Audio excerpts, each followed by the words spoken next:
அடுத்த கேள்வி முக்கோணி புக்கில் இருக்கு கேள்வி புக் கேள்வி எல்லாம் அதானே முக்கோணி PQR முக்கோணி PQR சரி உருவில் முக்கோணி PQR இல் QR, QP QR, PQ இந்நடுப்புள்ளிகள் ML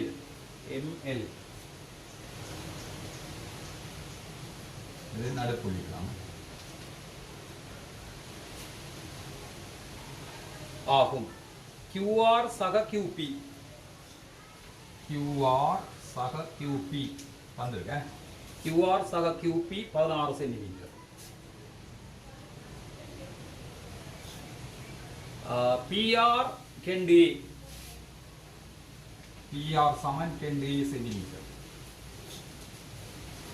LN 20 centimetre. இவ்வளவு தரவில் தந்திருக்கு. இதை நான் படத்தை பூரணமாக்கி இருக்கா இப்படிதான் இருக்குது படம் சரியா அது செங்குத்து ரைட் கணக்கு சரி LNR 90 பாக LNR 90 பாக அதையும் சரி சரி இவ்வளோ தான் கணக்கு நாட்பக்கல்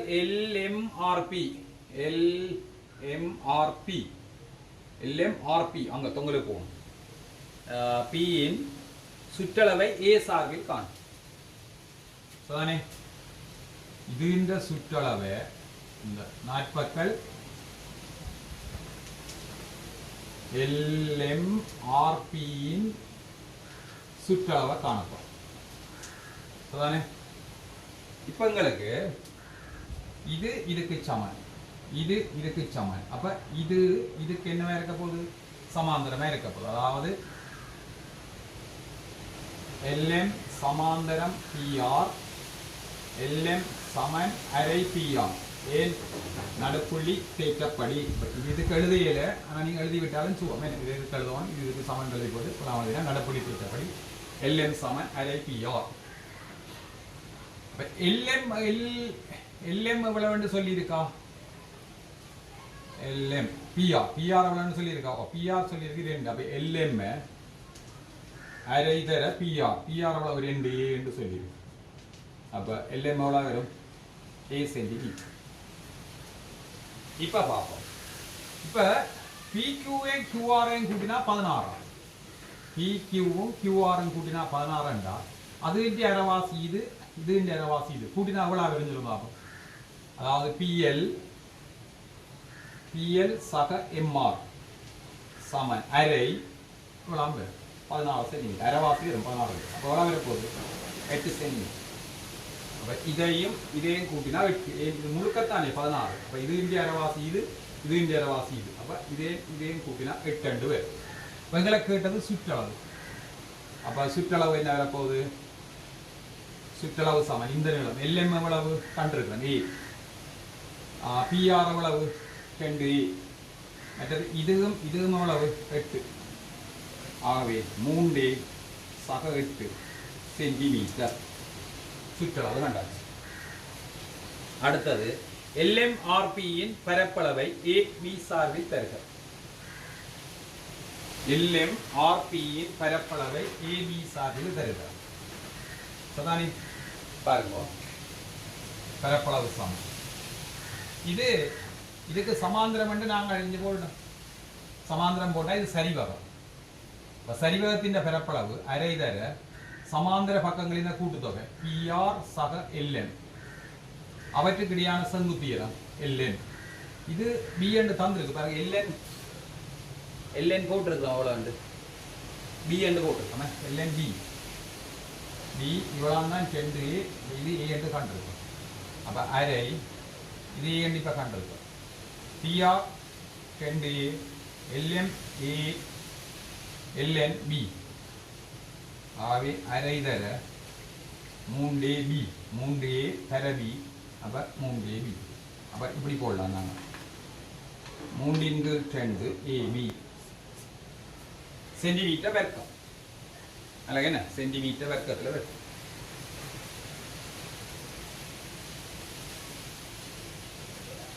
சரிதானே?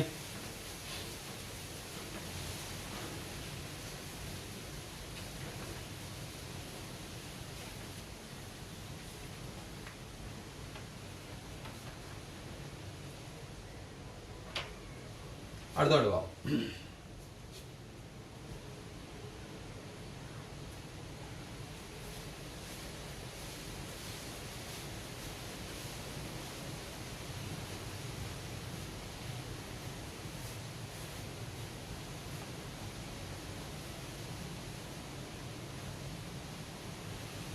இப்படி கிடக்கு பெரிய படம் தான்.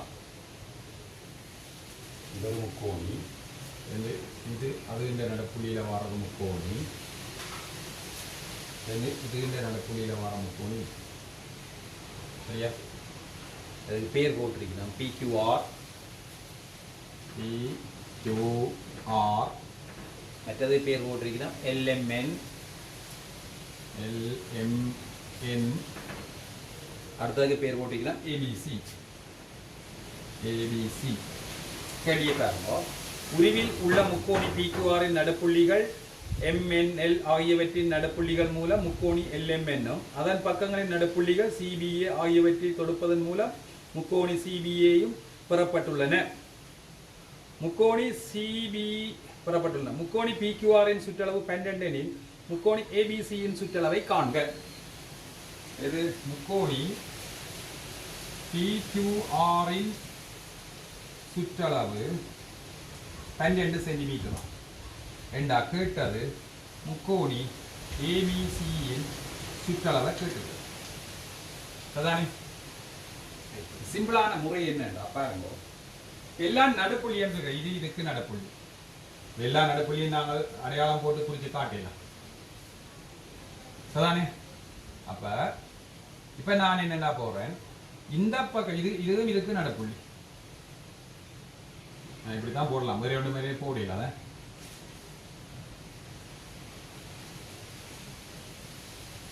எல்லாம் நடக்குது. இப்ப நான் இந்த ஏபிஏ எக்ஸ் போடுறேன். ஏபி எக்ஸ் இது இதுக்கு சமன், இது இதுக்கு சமன். அப்ப எம்என் எவ்வளவு வருதுங்களா? 2x வரும். ஏபி எக்ஸ் இது 2x வரும். இது 2x இது இதுக்கு நடப்புள்ளி, இது இதுக்கு நடப்புள்ளி. அப்ப பிஆர் எவ்வளவு வரும்? 4x வரும். சரியா? இதுவும் நடப்புள்ளி தேற்றம், இதுவும் நடப்புள்ளி தேற்றம். ஏபி எக்ஸ் என்க ஒரு சோமான முறை படத்தை குறிச்சிங்களா? நான் இப்படி எழுதி காட்டுறேன். அடுத்தது பிசி ஒய் என்க. பிசி ஒய் இது இதுக்கு சமன், இது இதுக்கு சமன். அப்ப LM 2y நடப்புள்ளி தேற்றம். அதே போல LM 2y இது இதுக்கு சமன், இது இதுக்கு சமன். அப்ப RQ அல்ல QR வந்து 4y நடப்புள்ளி தேற்றம். சரியா? இதே போல இந்த அடுத்தது இது ஏபி எடுத்தாச்சு, பிசியும் எடுத்தாச்சு. ஏசி ஒய்என் செட் என்க. ஏசி செட் என்றா எல்என் ஏன் இது இதுக்கு சமன், இது இதுக்கு சமன். LN 2 set. எல்என் 2 செட் என்றா இவ்வளவுக்கு சமன், இவ்வளவுக்கு சமன். PQ 4 set. ஏன் இதுவும் நடப்புள்ளி தேற்றம், இதுவும் என்ன நடப்புள்ளி தேற்றம். அப்ப இப்ப நான் எழுதுறேன் PQ சக QR சக PR. மூணையும் கூட்டினா எவ்வளவு வரும்? PQ எவ்வளவு வந்தது? 4 செட். QR எவ்வளவு வந்தது? 4y. PR எவ்வளவு வந்தது? 4x. இது மூணையும் கூட்டினா 12 சென்டிமீட்டர். அதான் சுற்றளவு. அப்ப 4 எடுங்கோ. 4 எடுத்தா x சக y சக செட். அது மாத்தி எழுதலாம் தானே? நாங்கள் x y செட் 12.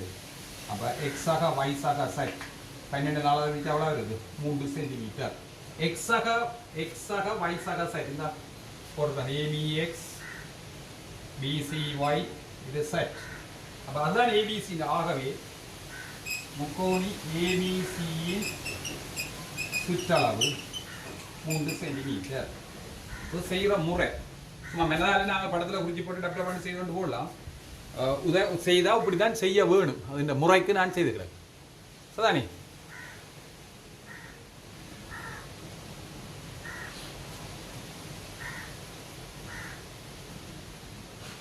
இன்னொரு கணக்கு பார்ப்போம்.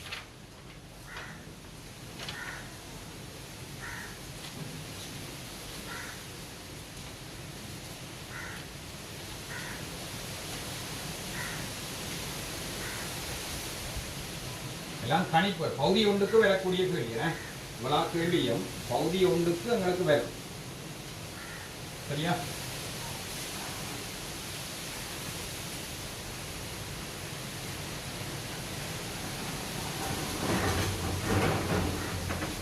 பார்ப்போம். இதுக்கு ஒரு கொஞ்சம் வித்தியாசம். இந்த கேள்வி நடுப்புள்ளி தேட்டத்தோட ஒரு வேறு ஒன்று பயன்படுத்த வேண்டியது ஒரு கொஞ்சம் வித்தியாசம். பார்ப்போம்.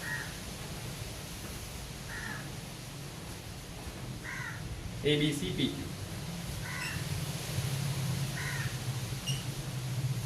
இது இந்த நடுப்புள்ளி, இது இந்த நடுப்புள்ளி. அதானே? உருவில் உள்ள முக்கோணி ABCயில் AB AC ஆகிய புள்ளிகளின் நடுப்புள்ளிகள் முறையே P, Q எனில் PBC BQC ஆகிய முக்கோணிகள் பரப்பளவில் சமன். முக்கோணி PBC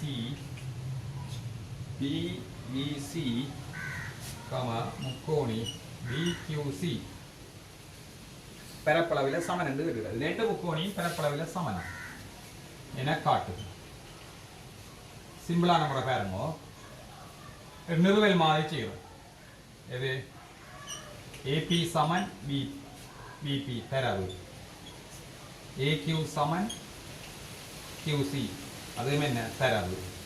ஆகவே இந்த கோடு அதாவது PQ சமாந்தரம் BC ஏன் நடுப்புள்ளி தேற்றப்படி.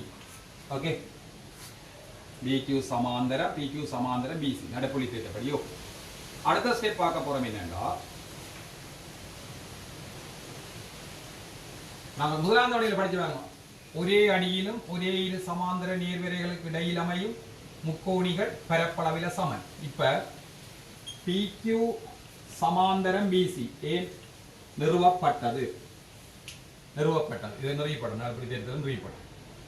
BC பொது அடி என்றா முக்கோணி PBC சமன்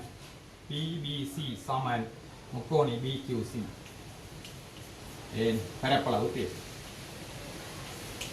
ஒரே அடியிலும் ஒரே இரு சமாந்தர நேர்வரைகளுக்கு இடையில் அமையும் முக்கோணிகள் பரப்பளவில் சமன். அதானே? ஓகே,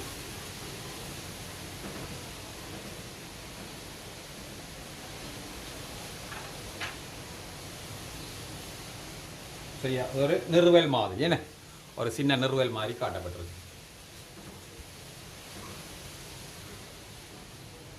சரியா? இதுல இன்னொரு கணாயங்கள் இருக்கு. அதே தேவையான இருக்கா பார்ப்போம்.